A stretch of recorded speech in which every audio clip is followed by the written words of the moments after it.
Selamat Natal Bapak Ibu dan Saudara yang kekasih dalam Tuhan. Nah, hari ini saya mau ajak kita untuk merenungkan satu bagian firman Tuhan dari Injil Matius. Mari kita lihat Injil Matius pasal yang kedua.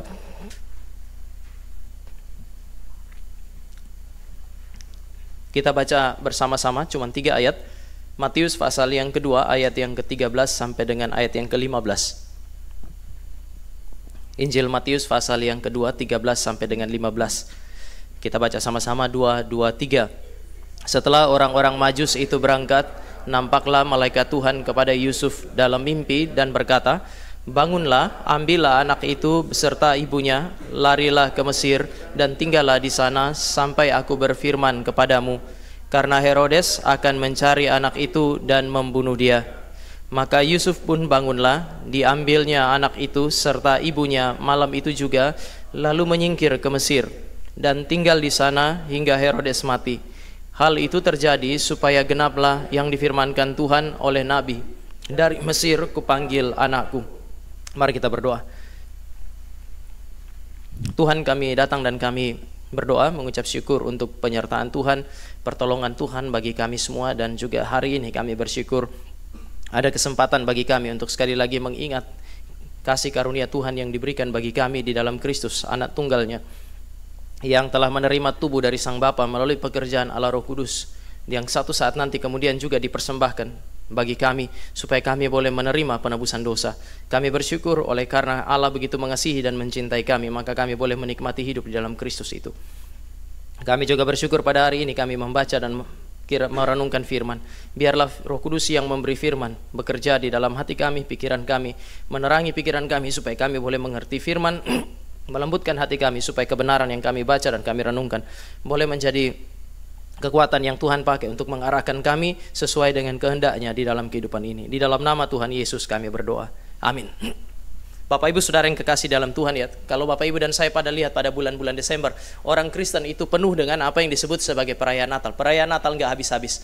Ya, saya kira tempo hari waktu baru sampai dengan tanggal 6 itu saya sudah sekitar 3 atau 4 kali melayani pelayanan Natal. Artinya bahkan di dalam konteks GRI, saudara dan saya lihat akhir November itu sudah mulai ada pelayanan-pelayanan atau KKR Natal. Orang Kristen sangat-sangat bersuka cita pada hari raya Natal. Saudara dan saya juga bisa lihat lagu-lagu Kristen itu paling banyak lagu yang baik, sederhana namun indah-indah. Itu adalah lagu-lagu Natal. Orang Kristen sangat bersyukur ketika mereka merayakan apa yang disebut sebagai Natal.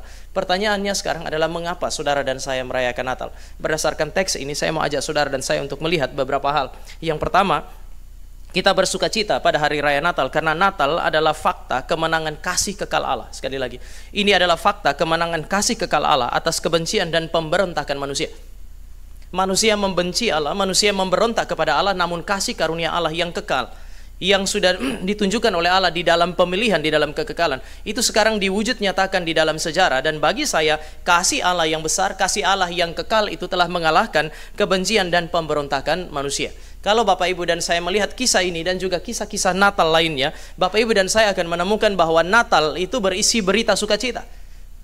Saudara dan saya bersuka cita karena Natal berbicara mengenai mujizat yang paling besar. Allah menjadi manusia. Ini adalah mujizat yang tidak akan terulang lagi, dan oleh karena itu ini menjadi satu mujizat yang juga sulit diterima oleh akal manusia. Sampai hari ini manusia terus-menerus menolak berita Natal. Oleh karena ini sulit diterima oleh akal manusia.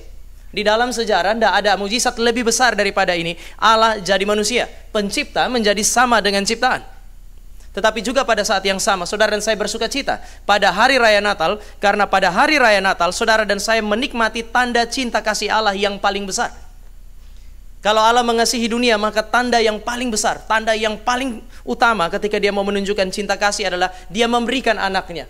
Oknum kedua, Allah Tritunggal itu roh, dia tidak memiliki daging. Tetapi Ibrani pasal yang ke-10 mengatakan, engkau memberikan tubuh kepadaku, engkau memberikan daging kepadaku. Ayat yang kelima, ayat yang ke-10 kitab Ibrani mengatakan tubuh itu kemudian akan dijadikan sebagai korban penebusan dosa. Oleh sebab itu maka Yohanes pasal 3 ayat 16 mengatakan, karena begitu besar kasih Allah akan dunia ini, maka dia mengaruniakan anaknya yang tunggal. Tanda cinta kasih yang paling besar, tanda cinta kasih yang paling mulia adalah Bapa memberikan anaknya. Tetapi saudara, saya akan menemukan bahwa di dalam berita Natal itu ada paradoks. Satu sisi sukacita, di sisi yang lain ada yang namanya ironi. Seorang penafsir atau seorang penulis namanya James Montgomery Boyce, dia bilang Natal itu ada ironi, ada cosmic rebellion, ada semacam pemberontakan kosmik terhadap Allah sang pencipta itu. Saudara dan saya bisa lihat bahwa berita Natal menceritakan mengenai kebutaan spiritual. Siapa yang mengalami kebutaan spiritual? Justru umat Allah, umat yang menerima wahyu bahwa Mesias akan datang. Ketika orang Majus datang, Herodes panggil pemimpin-pemimpin agama, kemudian tanya bila manakah Mesias akan lahir. Lalu mereka bilang dia akan lahir di Bethlehem, Efrata dan seterusnya. Mereka penerima berita sukacita ini. Wahyu diberikan kepada mereka. Mereka adalah penerima yang pertama. Anehnya, orang-orang ini seperti orang-orang buta, sehingga baik Israel maupun pemimpin-pemimpinnya yang katanya tahu firman, yang katanya mengharapkan sang Mesias, itu justru tidak sadar ketika Mesias datang. Mesias sudah datang, namun mereka tidak menyadari kedatangannya. Mereka tidak menyambut kedatangannya. Saudara dan saya juga akan menemukan di dalam kisah Natal seperti yang saudara dan saya baca hari ini, penolakan para penguasa dunia. Lagi-lagi ini ironi.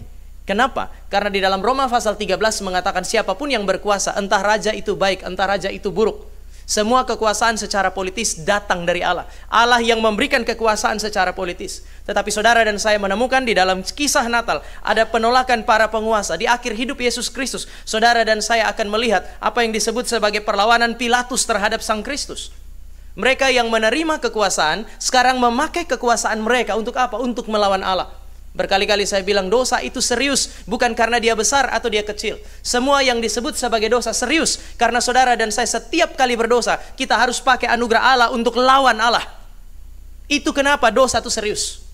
Para penguasa ini, mereka berdosa oleh karena mereka menggunakan kekuasaan yang Allah berikan kepada mereka. Untuk apa? Untuk melawan Allah dan pribadi yang diurapi oleh Allah, yaitu Yesus Kristus. Ketika Bapak Ibu dan saya membaca kisah-kisah Natal, Bapak Ibu dan saya akan menemukan bahwa ciptaan tidak pernah menyambut Sang Pencipta ketika Sang Pencipta hadir di dalam dunia ini. Ketika Sang Pencipta hadir di dalam dunia, kehadirannya disambut oleh para malaikat. Tetapi ciptaan tidak menyambut itu. Ini digambarkan dengan palungan, digambarkan dengan kain lampin.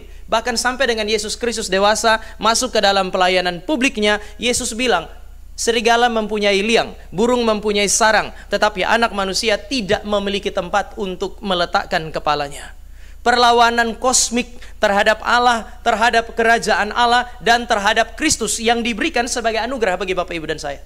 Ini aneh, satu sisi dia anugerah, tapi di sisi yang lain saudara dan saya sebagai manusia terus-menerus hidup di dalam penolakan terhadap dia.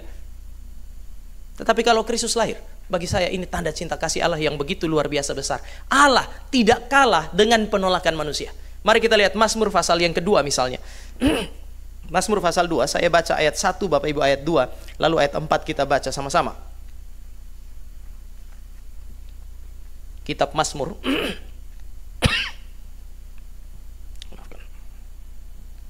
Pasal yang kedua, ayat 1, 2, dan ayat yang keempat. Saya 1, Bapak Ibu 2, ayat 4 sama-sama. Mengapa rusuh bangsa-bangsa? Mengapa suku-suku bangsa mereka-reka perkara yang sia-sia?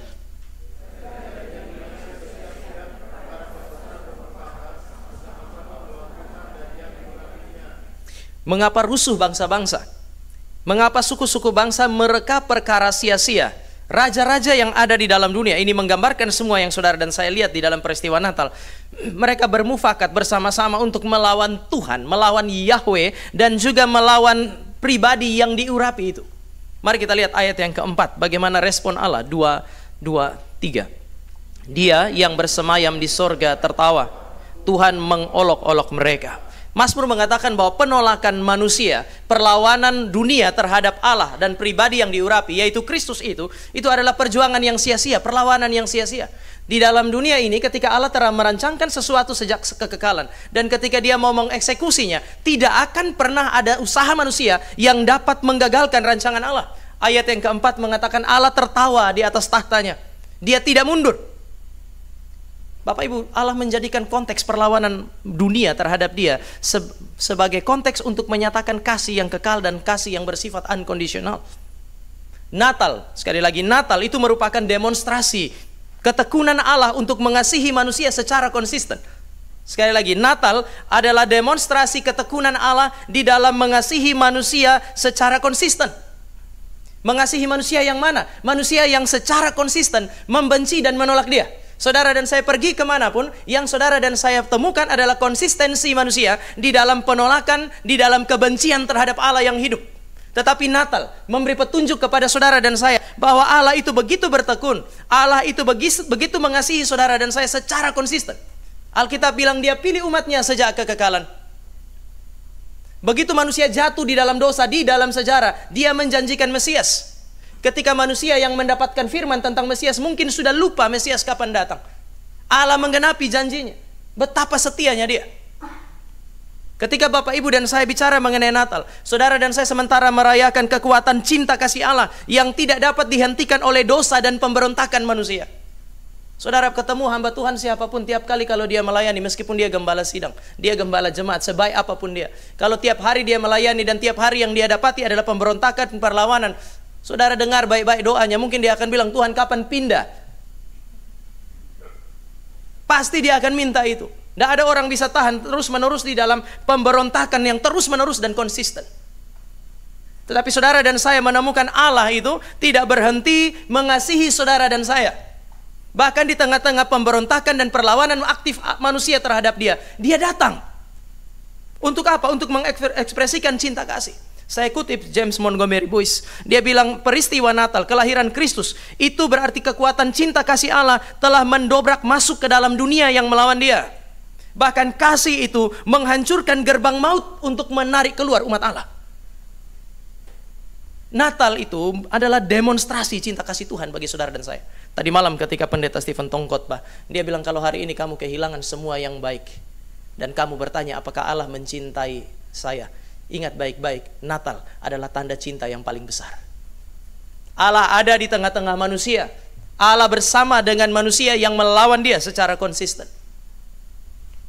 Saya tahu bahwa beberapa di antara Bapak Ibu dan saya masuk 2024 mungkin dengan sukacita menjalani 2024 dengan pergumulan. Mungkin beberapa di antara saudara dan saya sampai hari ini belum selesai pergumulan itu. Dan bahkan mungkin masuk 2025 pergumulan itu akan menjadi semakin hebat. Apa yang bisa jadi sandaran Bapak Ibu dan saya? Ingat baik-baik, Natal mendemonstrasikan cinta kasih Allah yang kekal. Cinta kasih Allah yang besar yang tidak dapat dikalahkan oleh manusia dan pemberontakannya. Ini Natal. Apa yang dirayakan oleh orang Kristen ya cinta kasih Tuhan, cinta kasih yang berlimpah-limpah. Ini hal pertama yang saya mau ajak Bapak Ibu untuk lihat. Natal adalah fakta kemenangan kasih Allah yang kekal atas kebencian dan pemberontakan manusia. Yang kedua, mengapa saudara dan saya merayakan Natal? Karena Natal mendemonstrasikan kasih Allah yang kreatif. Sekali lagi, Natal mendemonstrasikan kepada saudara dan saya kasih yang bersifat kreatif. Di dalam dunia semua ini, semua kasih, saya sering bilang kasih kita itu bersifat reaktif. Saya mengasihi Bapak Ibu mungkin karena saya menemukan hal-hal yang baik, hal-hal yang menarik pada Bapak Ibu, maka saya mengasihi Bapak Ibu. Jemaat bisa mengasihi jemaat. Kenapa? Karena dia hamba Tuhan, dia diutus oleh Tuhan. Atau apa? Atau karena relasi baik, maka saudara mengasihi hamba Tuhan. Kasih kita itu biasanya karena ada alasan yang tertentu. Ini disebut sebagai kasih yang bersifat reaktif. Tetapi ketika saudara dan saya berbicara mengenai Natal, saudara dan saya menemukan kasih yang bersifat kreatif, yang tidak layak, yang melawan dia, kemudian diubahkan untuk menjadi orang-orang yang layak untuk melayani dia di dalam cinta. Saya mau mulai dengan mengajak Bapak Ibu dan saya untuk melihat Mesir. Ketika saudara dan saya melihat di dalam kisah ini, apa yang dilakukan oleh Allah adalah mengutus malaikat, lalu kemudian memberi perintah, bawa bayi itu bersama dengan ibunya pergi ke Mesir. Secara natural, memang hari itu Mesir adalah tempat yang paling mudah untuk dijangkau. Jaraknya dari Bethlehem hanya kira-kira 17 mil. Kalau 17 mil ya kita kali 1,5, 1,6 kilo ya, nggak sampai 28 kilometer itu. Sehingga dengan perjalanan yang lambat, malam itu mereka berjalan pun tidak lama kemudian mereka akan sampai ke Mesir. Secara natural, sekali lagi itu adalah tempat yang cukup dekat untuk melakukan apa yang disebut sebagai pelarian. Apalagi Mesir sudah ada di luar jangkauan Herodes. Itu bukan wilayah kekuasaan Herodes. Sehingga begitu sampai di perbatasan, dia sudah tidak bisa bikin apa-apa lagi. Maka yang paling rasional adalah membawa bayi dan ibunya itu pergi kemana? Pergi ke Mesir. Secara natural, memang sejak zaman perjanjian lama, Mesir adalah tempat pelarian dan tempat perlindungan umat Tuhan. Semua penafsir, kalau Bapak Ibu baca, mereka mengatakan ada banyak sekali komunitas Yahudi yang cukup besar. Di mana? Di Mesir. Karena itu adalah tempat pelarian yang cukup nyaman. Tetapi Bapak Ibu jangan lupa, secara spiritual, sekali lagi, secara spiritual, Mesir selalu dipakai di dalam perjanjian lama, perjanjian baru sebagai simbol dari apa yang disebut sebagai perbudakan oleh dosa. Saya mau ajak Bapak Ibu dan saya sekarang untuk melihat aspek yang ini. Secara spiritual, Mesir adalah simbol perbudakan. Secara spiritual, Mesir adalah simbol perlawanan kepada Allah. Tetapi sekarang di dalam kisah Natal, Allah seolah-olah membalikkan ini. Yang menjadi simbol perbudakan, sekarang digunakan sebagai sarana untuk memberi apa yang disebut sebagai kelegaan dan kelepasan. Mesir yang tadinya menjadi simbol perlawanan kepada Allah, sekarang itu dijadikan oleh Allah sebagai sarana untuk menggenapi rencananya Dia. Oleh sebab itu kalau kita lihat di dalam ayat yang ke-15 dan ayat 23, itu penggenapan firman itu dikaitkan dengan Mesir. Dari Mesir ku panggil anakku, dan seterusnya. Allah itu, Bapak Ibu dan saya punya Allah, itu adalah Allah yang sanggup untuk mengubah hal-hal yang mungkin menakutkan, menjadi hal-hal yang manis dan dirindukan oleh manusia, jika itu sesuai dengan kehendaknya. Apa yang Bapak Ibu dan saya hadapi selama tahun 2024 dan kemudian mungkin menakutkan bagi saudara dan saya? Allah kita adalah Allah yang sanggup untuk mengubah hal-hal yang pahit menjadi manis. Allah yang saudara dan saya punya adalah Allah yang sanggup untuk mengubah hal-hal yang menakutkan menjadi hal yang justru dirindukan oleh manusia. Mesir yang bagi orang Israel menjadi momok, sekarang Allah mengubahkannya. Tidak ada yang mustahil bagi Allah. Peristiwa Natal menceritakan kepada saudara dan saya mengenai apa yang disebut sebagai kedaulatan Allah di dalam menaklukkan segala sesuatu kepada rencananya. Kalau Bapak Ibu dan saya lihat kisah Natal, Bapak Ibu dan saya akan lihat Allah tuh bisa pakai hal-hal yang mulia. Di dalam kisah Natal, saudara ketemu ada malaikat datang memberitakan mengenai kabar kelahiran Yesus Kristus. Di dalam kisah Natal, saudara dan saya dengar mengenai bala tentara sorga yang menyanyikan puji-pujian bagi Allah. Di dalam kisah Natal, saudara dan saya berjumpa dengan orang Majus, persembahan emas, kemenyan, dan mur. Kita menemukan bahwa Allah bisa memakai hal-hal yang mulia untuk menegaskan kemuliaannya. Dan bagi saya, memang segala sesuatu yang mulia, yang sungguh amat baik, itu mulia dan sungguh amat baik, karena itu menegaskan kemuliaan Tuhan. Ini teologi penciptaan. Waktu kita PA di sini, ada istilah sungguh amat baik. Kejadian pasal 1 ayat 31 itu. Ketika Allah berkata sungguh amat baik, bukan karena secara ontologis benda itu baik, indah untuk dinikmati pada dirinya. Betul sih, Allah menciptakan alam sungguh amat baik. Maka Bapak Ibu dan saya bisa menikmati alam. Tidak ada yang salah dengan itu. Allah menciptakan alam ini sungguh amat baik. Maka Bapak Ibu dan saya bisa melihat keagungan, keindahan di sana. Saya bilang kalau saudara dan saya sudah pergi satu tempat, keindahannya menawan hati kita, kita tidak bosan-bosan balik ke situ. Gak ada yang salah dengan itu. Tetapi dia disebut sebagai sungguh amat baik, Bapak Ibu. Bukan hanya karena dia indah. Dia disebut sebagai sungguh amat baik karena itu adalah jari yang menunjuk kepada kemuliaan Tuhan. Segala sesuatu yang baik yang Allah berikan kepada Bapak Ibu dan saya, memang itu diberikan dan disebut baik karena itu dipakai untuk mempermuliakan Tuhan. Saya pernah bilang pisau itu sesuatu yang baik di tangan seorang ibu ketika dia pakai di dapur untuk kemudian dia masak untuk keluarganya dia. Pisau yang tadinya baik bisa menjadi tidak baik kalau itu ada di tangan seorang perampok. Ketika dia masuk ke rumah Bapak Ibu dan saya, dia mulai dari dapur, dia pegang pisau, selesai kita. Allah itu sanggup untuk memakai hal-hal yang baik yang dia titipkan di dalam kehidupan Bapak Ibu dan saya, hal-hal yang kita anggap mulia, hal-hal yang memang kita harapkan, kita inginkan dan dia berikan kepada kita. Sudah seharusnya semua itu menegaskan kemuliaan Tuhan. Sehingga saya mungkin bisa tanya, untuk apa Bapak Ibu dan saya pakai segala sesuatu yang telah Allah berikan di dalam kehidupan kita? Bapak Ibu jangan lupa orang Majus ketika mereka berjalan, itu Allah perlakukan mereka, mengubah ritme hidup mereka. Mirip kayak Allah mengubah ritme hidupnya orang-orang yang disebut sebagai orang Israel waktu mereka keluar dari Mesir. Waktu keluar dari Mesir, kan pada siang hari Allah kasih tiang awan, pada malam hari Allah kasih tiang api. Ketika tiang awan, tiang api itu berjalan, orang Israel harus jalan. Kalau tiang awan itu berjalan pada malam hari, Bapak Ibu, orang Israel tidak boleh tidur kan ya. Mereka harus lipat kemahnya dan mereka jalan. Jadi kalau mereka pada malam hari, orang lain tidur, bisa saja mereka jalan. Pada siang hari ketika orang bekerja, kalau tiang awan berhenti, mereka tidur. Mereka harus beristirahat. Ritme hidupnya itu berubah. Orang Majus ketika mereka berjalan mengikuti bintang, Bapak Ibu, para penafsir mengatakan mereka harus jalan pada malam hari. Ritme hidup mereka berubah selama kira-kira 6 bulan. Sulit setengah mati hidup mereka ketika mereka mengikut Tuhan. Tetapi begitu mereka datang, persembahan yang mereka berikan adalah persembahan yang paling baik. Kenapa? Karena memang yang terbaik adalah pemberian Allah untuk siapa ya? Untuk Allah. Segala sesuatu adalah dari Dia, oleh Dia, untuk Dia. Bagi Dialah kemuliaan sampai selama-lamanya. Allah sanggup untuk memakai hal-hal yang dianggap mulia untuk menegaskan kemuliaannya. Tetapi Bapak Ibu, pada hari Raya Natal, saudara dan saya juga melihat dimensi yang berbeda. Allah sanggup untuk memakai hal-hal yang dianggap hina untuk kemuliaannya Dia. Maka di dalam kisah Natal, saudara dan saya menemukan palungan dan kain lampin.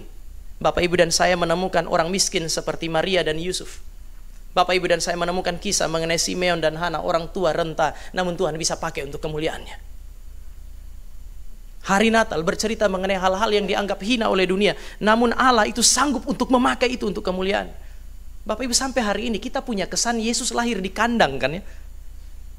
Teks mana yang kasih tahu kita bahwa Yesus lahir di kandang? Bapak Ibu boleh baca Matius, Markus, Lukas. Saudara dan saya nggak akan ketemu Yesus lahir di kandang. Kita hanya punya kesan bahwa Dia lahir di kandang gara-gara ada satu kata ini, palungan.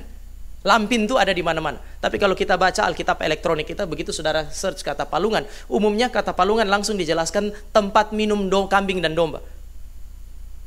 Tetapi Bapak Ibu, orang-orang Yahudi pada zaman itu juga punya satu kebiasaan di rumah mereka, karena mereka juga punya ternak yang seperti hari ini kadang-kadang orang di kampung kita juga masih punya, maka palungan tuh hampir bisa ada di mana-mana. Maka kalau kita baca kisah mengenai Natal, ada perdebatan ini, ada yang bilang Dia lahir di kandang, ada yang bilang tidak, tetapi palungan itu menjadi sesuatu yang sangat signifikan. Bahkan ketika Bapak Ibu dan saya lihat berita malaikat kepada orang-orang yang disebut sebagai gembala itu, ada banyak bayi lahir di Bethlehem. Tetapi inilah tandanya bahwa bayi yang aku maksudkan itu kamu temukan. Yaitu kalau kamu pergi, kamu ketemu dia terbaring di dalam palungan, dibungkus dengan lampin. Tanda yang tidak biasa. Tetapi ini menjadi tanda yang paling unik untuk memberi petunjuk bagi para gembala bahwa inilah Yesus Kristus. Saudara dan saya sementara berhadapan dengan Allah yang maha kuasa, yang sanggup untuk memakai hal-hal yang tidak diinginkan oleh manusia. Peristiwa-peristiwa yang tidak diharapkan oleh manusia. Untuk apa? Untuk menegaskan kemuliaannya. Allah kita disebut sebagai creator. Dia adalah pencipta. Karena Dia mencipta saudara dan saya sesuai dengan gambar dan rupa Allah, kita punya apa yang disebut sebagai kreativitas. Saya pernah sharing di sini dulu sebelum melayani Depok dan Cikarang. Kami melayani di Depok dan Pondok Indah. Pondok Indah itu kalau retret jemaat setiap malam terakhir selalu ada talent show. Dan talent show-nya sudah hampir pasti itu mesti bikin drama. Jadi mereka akan kasih tema lalu orang bikin drama. Pertama kali masuk ke Pondok Indah ada cerita ini. Jadi ada satu bapak di situ. Jadi biasanya ada banyaklah kriteria penilaian. Salah satunya adalah semua anggota kelompok harus aktif di dalam talent show itu.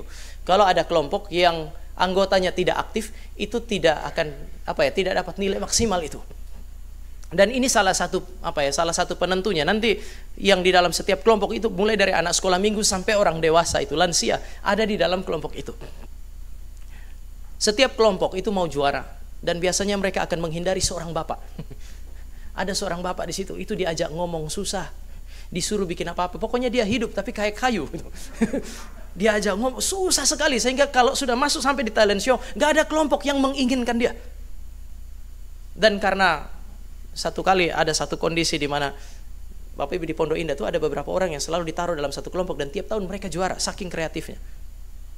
Lalu kemudian panitia pikir selama ini mereka selalu juara, jadi kali ini dikasihlah mereka salib yang paling berat. Bapak itu ditaruh di dalam kelompoknya mereka. Lalu kemudian setelah taruh di situ mereka mulai duduk, mereka timnya mulai bikin rancangan acaranya. Bapak Ibu tahu apa yang dilakukan dengan bapak yang tadi tidak diajak ngomong susah, diajak acting nggak bisa. Pada saat tiba kelompok itu masuk, Bapak Ibu, ada satu anak muda tarik kayak troli. Di atas troli itu ada sang bapak. Bapak itu duduk. Dan sepanjang drama bapak itu nggak bikin apa-apa. Karena ada tertulis di depan sini, ini patung. Selesai. Dan mereka juara hanya gara-gara ada orang itu nggak bikin apa-apa, tapi ada tertulis ini patung. Yang dinilai dan dihargai itu kreativitas tim ini. Tetapi kreativitas orang seperti ini hanya bisa ada kalau mereka punya Allah yang adalah pencipta. Pencipta kita adalah pencipta yang kreatif. Kadang-kadang saudara dan saya membuang hal-hal yang tidak berguna Tetapi Allah tidak pernah membuang yang tidak berguna. Buluh yang terkulai tidak dipatahkan. Sumbu yang pudar nyalanya itu tidak dipadamkannya. Ini Allah yang saudara dan saya punya. Bapak, Ibu, dan saya belajar bahwa pada hari raya Natal tidak ada hal yang terlalu mulia untuk tidak diserahkan kepada Allah. Biasanya kalau itu mulia, itu baik, kita simpan untuk kita. Nanti sisanya kita kasih kepada Tuhan. Saya tidak mau cerita, itu pengalaman Bapak Ibu. Saya waktu masih kecil, kalau ibu saya kasih uang persembahan 5.000, saya pasti akan singgah di kios. Kita memecah-mecahkannya. 1.000 untuk saya, beli waktu itu ada permen namanya Winston. 2.000 saya taruh di dalam kantong. 2.000 untuk uang jajan besok. Jadi saya sudah menjadi ahli membagi-bagikan uang persembahan. Untung jadi hamba Tuhan, kalau enggak jadi Yudas itu dia.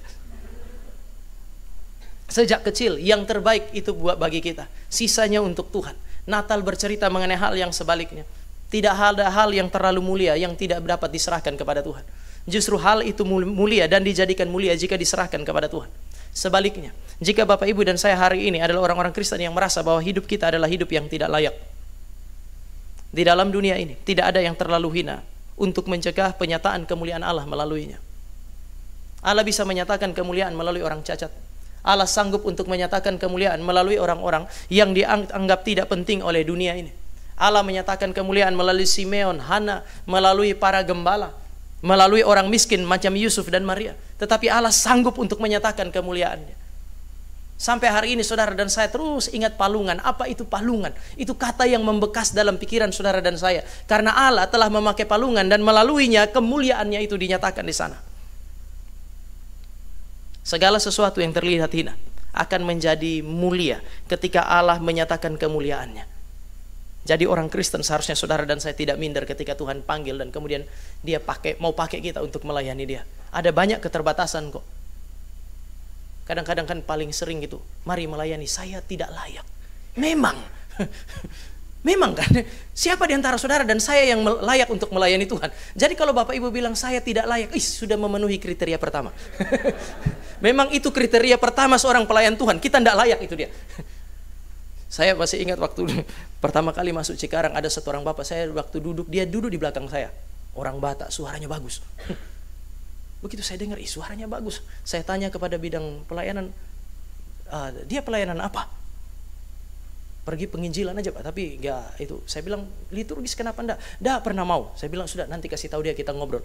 Lalu ngobrol-ngobrol di ruang kerjanya saya. Kemudian saya bilang, Pak, nanti jadi song leader liturgis ya. Langsung dia bilang apa? Pak, saya tidak layak. Pak, sudah benar ini Pak. Sudah betul. Sudah benar. Ini kriteria pertama orang yang mau melayani Tuhan, merasa tidak layak. Jadi selamat datang. Jadi gimana? Sudah, kita berdoa aja Pak. Kami berdoa, kemudian saya pergi, dia masih duduk di kursi. Saya bilang, kalau Bapak mau duduk di situ, mau menikmati kursi itu enggak apa-apa. Tapi nanti Bapak jadi song leader ya. Sekarang jadi song leader yang sangat baik. Kadang-kadang ada banyak hal membuat saudara dan saya enggan untuk melayani Tuhan. Kata tidak layak itu satu sisi kerendahan hati, satu sisi kesombongan yang luar biasa. Seolah-olah Tuhan itu tidak bisa melayakkan yang tidak layak untuk melayani dia. Ini sombong. Ini bukan kerendahan hati. Jadi lain kali kalau mau rendah hati, benar-benar rendah hatilah. Jangan rendah hati tapi juga sombong pada saat yang sama. Tapi sekarang saya mau ajak Bapak Ibu untuk melihat beberapa kondisi. Bukankah Tuhan suruh Yusuf bawa Yesus ke Mesir? Baru hari Sabtu minggu yang lalu, Ibu Jane waktu khotbah di tempat ini ada kalimat ini, celakalah orang-orang Israel yang mengandalkan Mesir. Kelihatannya dua ayat ini kan berkontradiksi. Satu sisi dilarang ke Mesir, sekarang justru diperintahkan untuk membawa bayi Yesus Kristus ini ke Mesir.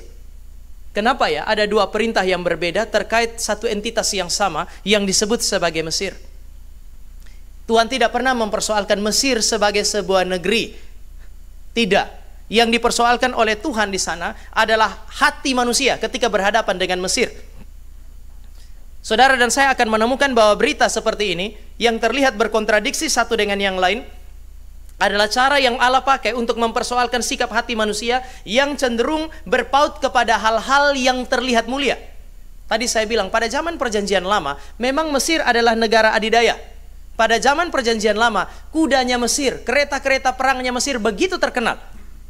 Sehingga kalau perang, kalau ada di dalam pergumulan, orang cenderung akan segera mengingat Mesir daripada berdoa. Sama kan Bapak Ibu, kadang-kadang kita sudah bergumul berdoa, pertolongan gak datang-datang. Tapi ketika lihat tetangga, lihat teman, akan lebih terlihat bagaimana mereka bisa menolong Bapak Ibu dan saya. Pada zaman itu Israel juga begitu. Ketika mereka bergumul, yang pertama mereka ingat itu bukan Allah, tetapi Mesir. Hati mereka berpaut ke sana. Oleh sebab itu maka Allah berkata, celaka kamu kalau kamu mengandalkan tentara Mesir, tentara berkudanya, dan kereta-kereta perangnya. Itu hal yang baik kok. Itu adalah hal-hal yang mulia. Tetapi sayang kalau Allah memberkati kita, Allah memberikan kepada kita hal-hal yang baik, hal-hal yang mulia, lalu hati kita berpaut kepada itu. Kita cenderung untuk mengandalkan itu lebih daripada Tuhan. Sementara itu, Allah juga sementara mempersoalkan sikap hati manusia yang cenderung meremehkan, menghina karya Allah melalui hal-hal yang hina. Pada masa itu, orang Israel lebih suka Mesir daripada Tuhan hadir dan Tuhan berkarya melalui para nabi yang membawa berita yang tidak menyenangkan. Nabi seperti Yeremia itu dibenci karena dia datang, dia bawa kabar yang gak begitu baik. Mereka lebih suka nabi-nabi yang memberitakan kabar yang menyenangkan telinga mereka, yang enak didengar, menyenangkan hati mereka. Mereka meremehkan hal-hal yang terlihat hina, padahal Allah berkarya melaluinya. Lalu kemudian mereka berpaut untuk mengandalkan hal-hal yang mulia. Tidak ada yang salah dengan Mesir. Mesir baik, tetapi bermasalah kalau saudara dan saya punya hati itu sudah berpaut di sana. Perintah Tuhan, pergi ke Mesir. Larangan Tuhan, jangan pergi ke Mesir. Itu mengajarkan Bapak Ibu dan saya bahwa di dalam dunia ini, hal yang paling tinggi adalah kehendak Tuhan. Ketika Tuhan bilang jangan pergi, jangan pergi. Ketika Tuhan bilang pergi, harus pergi. Sekali lagi, kisah ini, kisah di mana Allah memerintahkan pergi ke Mesir, itu berbeda dengan banyak kisah perjanjian lama bilang jangan ke Mesir. Orang Israel ketika keluar dari Mesir, Allah bilang tidak kembali lagi ke Mesir. Tetapi anak tunggalnya ketika berinkarnasi, Allah suruh pergi ke Mesir. Ini memberi petunjuk kepada Saudara dan saya mengenai supremasi Allah, supremasi kehendak Allah dan rencananya Dia. Sekali lagi, kalau Tuhan bilang pergi ke Mesir, pergi. Kalau Tuhan bilang jangan pergi ke Mesir, jangan pergi.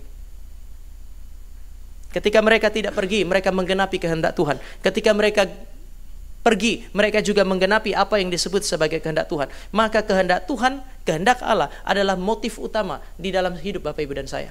Kita yang merayakan Natal, seharusnya perayaan Natal saudara dan saya digerakkan oleh apa yang disebut sebagai pengenalan kepada Allah dan kehendaknya. Setelah saudara dan saya merayakan Natal pada bulan Desember ini, masuk kepada tahun yang baru, biarlah seluruh jalan hidup Bapak Ibu dan saya diarahkan oleh satu motif yang paling utama yang menggerakkan seluruh dimensi hidup Bapak Ibu dan saya. Pengenalan kepada Allah, pengenalan kepada kehendak Allah dan rencananya Dia. Bahkan ketika Yesus Kristus datang setelah Dia jadi manusia, berkali-kali Dia bilang supaya genaplah apa yang tertulis di dalam kitab suci. Bahkan Yesus, Allah itu ketika Dia jadi manusia, Dia punya hidup itu diarahkan untuk menggenapi kehendak Tuhan. Natal bercerita mengenai hal ini, penggenapan kehendak Allah.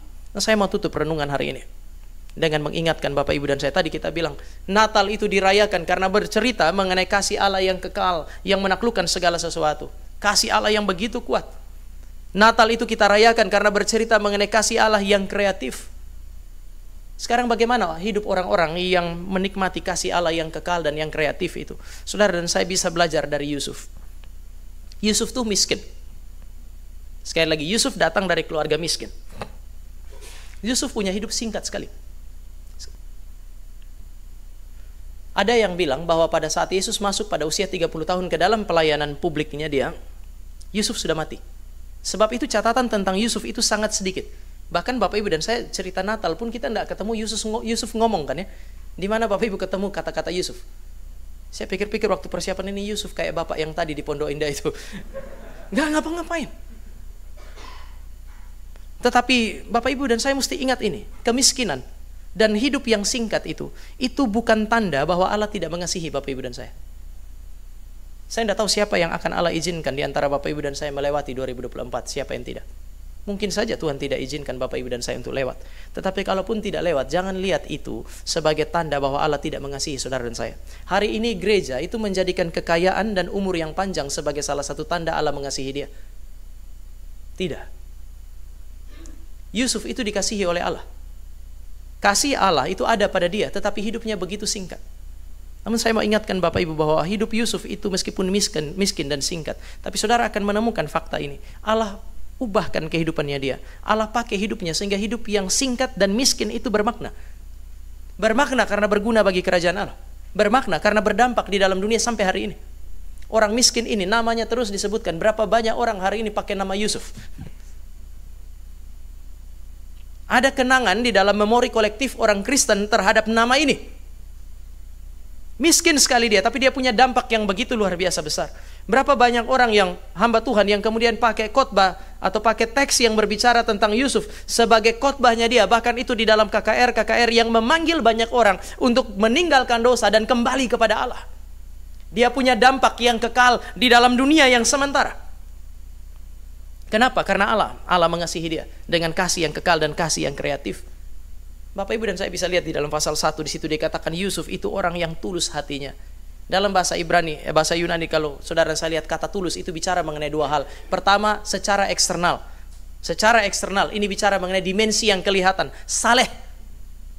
Yusuf itu disebut tulus karena dia saleh. Hidupnya benar, sesuai dengan hukum.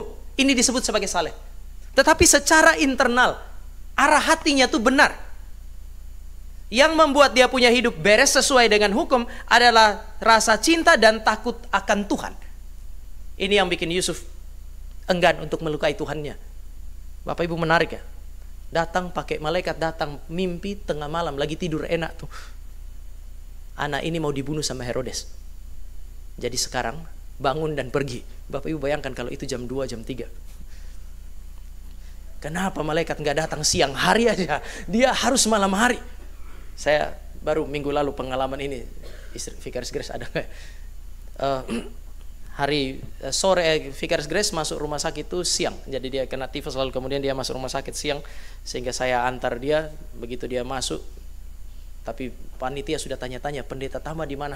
Saya pikir nggak enak kalau biarkan mereka karena acara sudah mau mulai. Kemudian saya bilang sama Vicaris Grace, begini, sekarang sudah di UGD, tinggal tunggu kamar.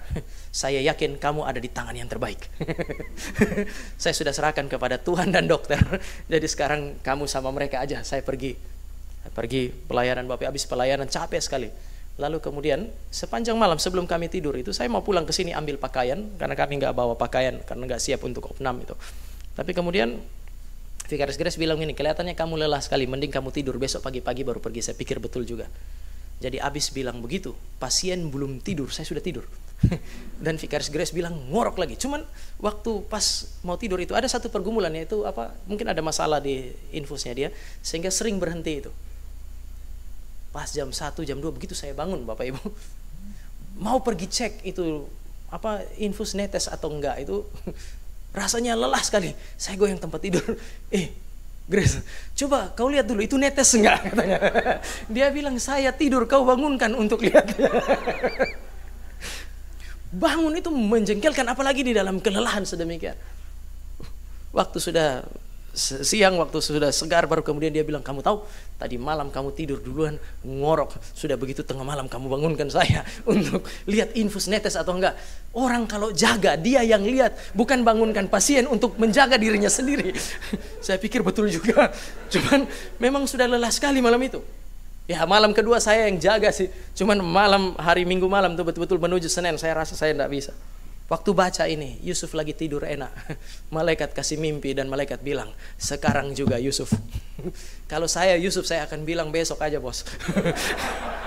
Saya mau tidur dulu. Toh Tuhan menjaga kan ya. Kalau penjagaan Tuhan itu sempurna, biar saya pasrah kepada tangan Tuhan. Tapi Yusuf enggak. Dia enggak ngomong, enggak apa-apa. Dia bangun, dia angkat anak itu. Mungkin dia bangunkan istrinya dan kemudian mereka jalan.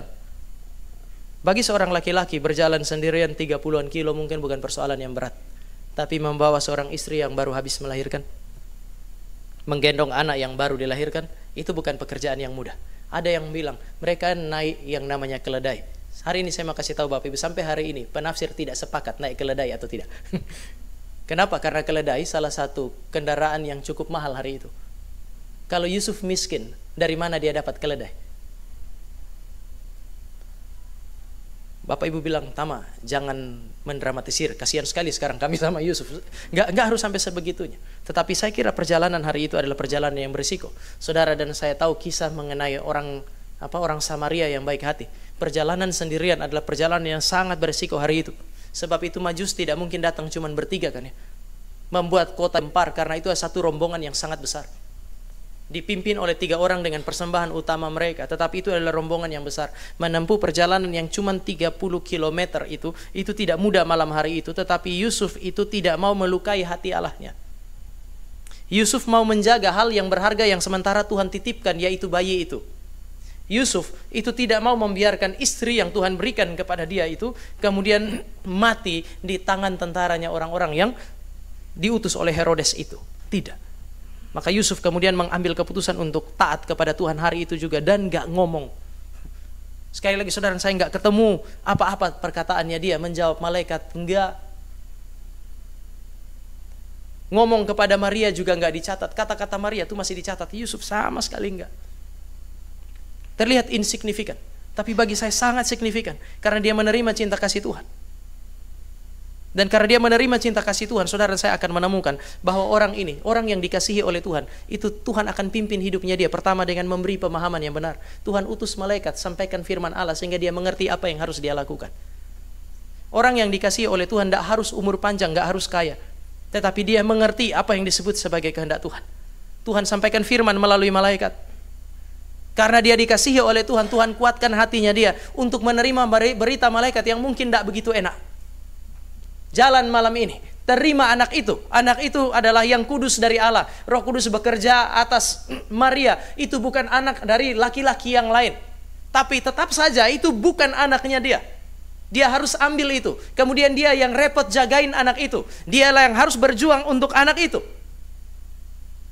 Seluruh perjuangan ini hanya bisa dilakukan kalau dia mengerti firman yang disampaikan oleh malaikat. Natal itu tidak lepas dari apa yang disebut sebagai firman yang memberi pengertian kepada orang-orang yang dikasihi oleh Allah supaya mereka bisa menggenapi rancangan Tuhan. Entah umur panjang, entah umur pendek, entah terlihat signifikan atau tidak, Bapak Ibu. Tapi berjuanglah untuk memahami firman Tuhan supaya Tuhan pimpin hidup Bapak Ibu dan saya. Kalau Tuhan mengasihi kita, Dia akan bekerja melalui Roh Kudus, bukan hanya beri firman, tetapi beri pengertian terhadap firman. Orang yang dikasihi oleh Tuhan punya ciri yang lain. Mereka taat meskipun beresiko. Mengambil Maria sebagai istri itu potensi resikonya besar itu. Cemooh, aib. Saudara masih ingat ketika orang lihat Yesus melayani, mereka bilang apa? Kami tahu papa mamanya. Kami tahu dari mana dia berasal. Bapak Ibu, yang sementara mereka bicarakan itu aib. Mamanya mengandung sebelum menikah. Kalau bahasa kita hari ini anak haram. Kami tahu siapa dia, dari mana dia datang, orang tuanya pun kami tahu, saudara-saudaranya pun ada di sekitar kami. Yusuf pikul aib itu di dalam hidupnya yang singkat. Dia sudah menikah dengan Maria, tetapi dia tidak boleh bersetubuh dengan Maria oleh karena anak yang ada di dalam kandungan Maria suci. Dia harus menjalankan tanggung jawab sebagai ayah angkat, sibuk untuk menjaga. Ada risiko, Bapak Ibu, waktu Boas itu bawa berita tentang Rut kepada orang yang harusnya ambil Rut, orang itu tidak mau kan ya. Para penafsir mengatakan karena apa? Karena kalau dia ambil Rut menjadi istri, kalau seandainya ada anak yang pertama itu lahir, itu kan harus menjadi ahli waris daripada menjadi orang yang meneruskan garis keturunan daripada suami yang pertama. Oleh karena itu maka perkawinan seperti ini akan merugikan. Jadi ahli waris dari suami menjadi orang yang meneruskan garis dari suami yang pertama, tetapi pada saat yang sama harta warisan harus dibagikan kepada dia. Kurang, anak-anak saya nanti yang akan meneruskan saya bagaimana? Jadi itu sesuatu yang sangat-sangat merugikan sebenarnya. Yusuf ambil resiko itu. Ketaatan spontan tanpa komplain meskipun ada resiko. Bapak Ibu, kadang-kadang ketika saudara dan saya berjumpa dengan firman yang baik bagi kita sesuai keinginan kita, dengan mudah saudara dan saya taati. Tetapi ketika Allah menuntut resiko, salib yang harus saudara dan saya tanggung, sulit sekali. Natal bercerita mengenai salib yang harus ditanggung oleh orang-orang yang dikasihi oleh Allah. Yang terakhir saudara, kebersandaran kepada Tuhan. Mereka bukan hanya paham firman, setelah paham mereka taat, tetapi di dalam ketaatan mereka bersandar kepada Tuhan. Yusuf tadi saya bilang miskin, pergi ke Mesir, kota yang hari ini saudara bisa sebut bagi zaman itu megapolitan, harus bersaing di sana. Masuk dari kampung pergi ke kota sebagai orang miskin untuk bertahan hidup sulit. Dia adalah seorang tukang. Dia pergi ke kota harus bersaing dengan tukang yang kerja di kota sana. Bagaimana hidup? Tuhan memimpin, Tuhan pimpin, Tuhan kasih firman pergi ke Mesir, tapi Tuhan punya firman tidak detail kan ya? Tuhan nggak jelaskan berapa lama kamu akan hidup di sana, itu tidak jelas.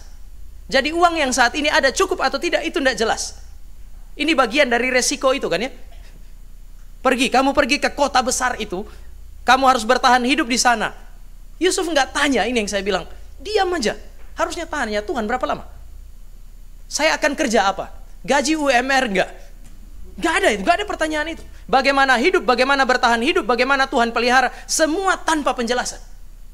Pertanyaannya sekarang adalah, apa yang membuat dia itu bisa berharap sama Tuhan? Secara singkat Bapak Ibu, 3 fakta ini. Pertama, kesetiaan Tuhan. Waktu dia lihat Yesus, hal pertama yang dia lihat adalah kesetiaan Tuhan. Malaikat bilang, anak ini tidak datang dari benih seorang laki-laki, tapi pekerjaan Roh Kudus atas dia. Maka anak ini datang dari benih perempuan tanpa benih seorang laki-laki. Dia pasti ingat janji Allah dalam Kejadian pasal 3 ayat yang ke-15. Tadi malam Pak Tong bilang, sejarah pada saat itu manusia, suami istri sudah ada, anak keturunan belum ada, tapi Tuhan sudah janji keturunan perempuan yang akan meremukkan kepala ular.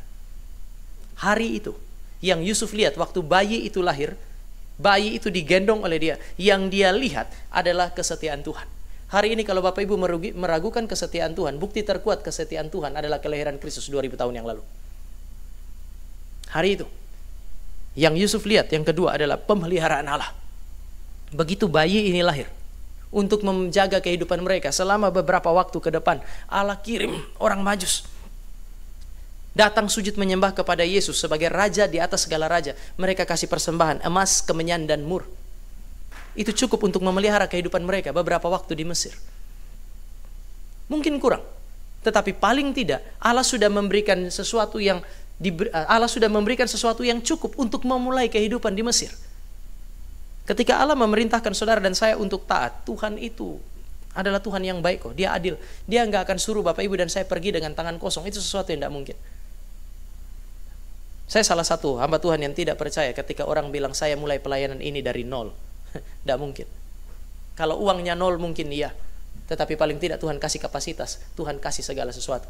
Berhenti bilang saya mulai pelayanan ini dari nol. Saudara tidak akan pernah bisa mulai dari nol kalau Tuhan tidak kasih sesuatu untuk memulai sebuah pelayanan. Tidak mungkin itu.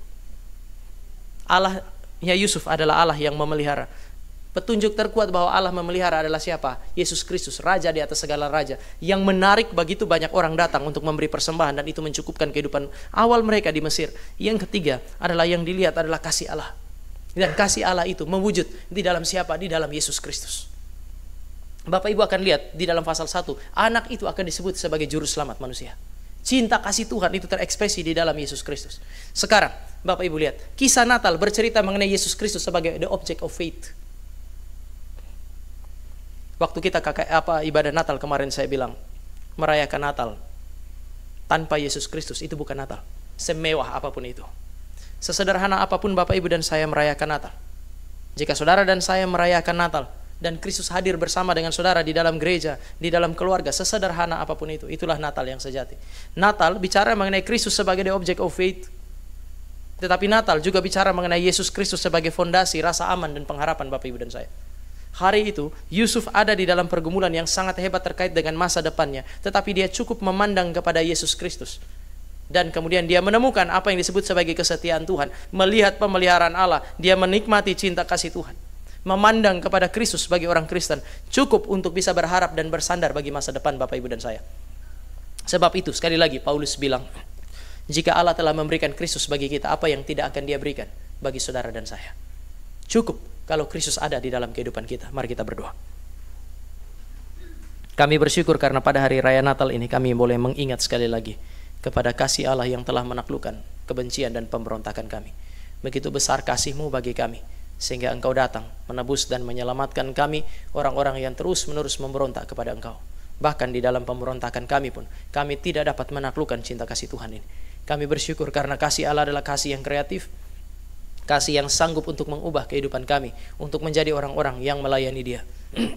Ada banyak kesulitan yang pasti kami hadapi sebagai orang Kristen yang melayani Tuhan di dalam tahun-tahun ini, di dalam tahun-tahun yang akan datang. Tapi biarlah ketika kami merayakan Natal, mengingat kepada cinta kasih Allah, mengingat kepada Allah yang setia, mengingat kepada Allah yang memelihara seluruhnya di dalam Kristus itu. Itu cukup bagi kami untuk memiliki kekuatan iman dan pengharapan, berjalan bersama-sama dengan Tuhan. Di dalam nama Tuhan Yesus kami berdoa. Amin.